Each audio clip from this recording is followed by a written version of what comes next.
The candles flickered in silence, 12 of them, pressed into a cake I had bought myself. The living room was too quiet, too large. Empty chairs surrounded me like witnesses who had already judged. Then my phone buzzed, a message from my wife. "Call me. Urgent. Urgent." The word cracked through the hollow silence louder than any song could. I stared at the cake. The frosting had begun to melt at the edges. I hadn't even cut it yet. Outside, muffled laughter drifted through the window. I knew where it came from, my brother's backyard, 2 streets away. Smoke from his grill reached even here, and still I pressed the knife down. A slice, for no one. The phone buzzed again. I wiped the blade against my palm, set the cake aside, and dialed. She answered too quickly, breathless. "Hey, I didn't want you to be alone. Can you come pick me up from your brother's place? Please." Her voice trembled, rehearsed. I didn't answer. I just listened. And in that silence, I knew. She had told me she was working late. My daughter, too, at a sleepover. But they were at his party, with all of them, with him.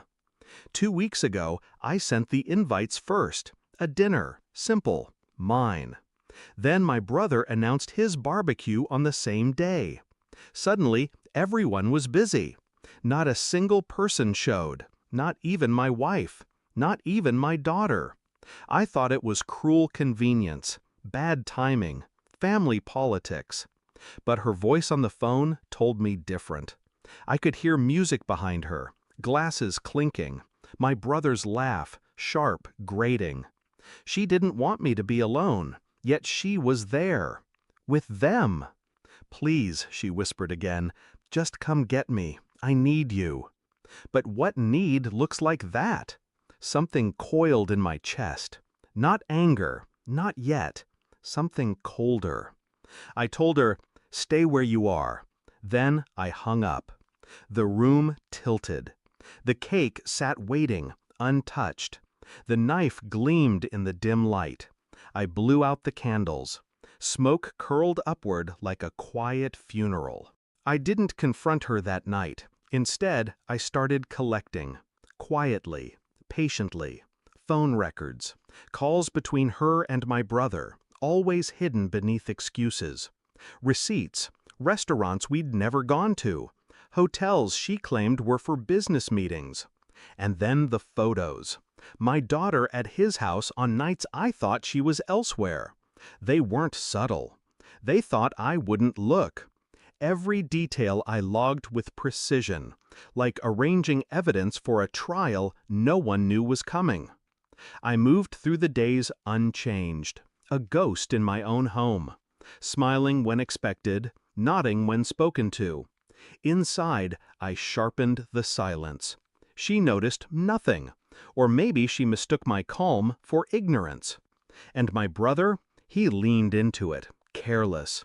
Messages sent from his phone to mine late at night, accidentally. Photos where her face was blurred, but not enough. Each one a thread, and I pulled, slowly, until their tapestry of lies unraveled. The DNA report arrived on a Thursday, a plain envelope, heavy with certainty. I opened it with steady hands. My daughter, my world, was not mine. I sat there, reading the lines again and again, until the letters blurred. Then I folded it carefully, slid it into a blank envelope, and waited. That evening, at dinner, I placed it beside her plate. No words. She frowned, opened it, scanned the page. Her breath hitched, her hand shook. "Wait, this isn't—" I met her eyes. Cold. "You can stop pretending now." The silence stretched. My daughter's laugh echoed faintly from the other room. Her face crumbled, a mask collapsing under its own weight. And I felt nothing. I didn't scream, didn't curse. I simply told her, "Tomorrow you'll pack. Both of you will go to him, where you belong." She started crying, reaching for me, whispering, "I didn't want it to be like this, I swear." I leaned back, studying her like a stranger. You already chose. Her tears meant nothing. Her begging, even less.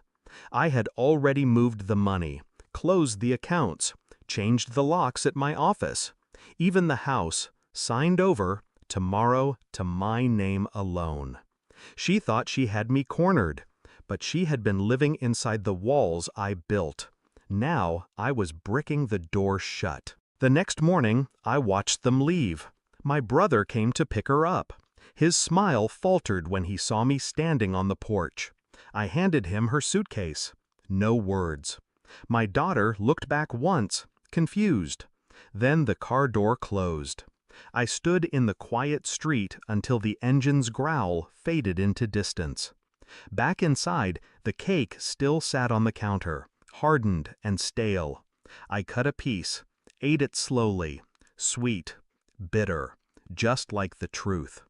When the plate was empty, I slid it into the sink and washed my hands. And for the first time in years, I felt clean. I didn't lose a family that day. I buried one. Thanks for watching. Don't forget to like, share, and comment.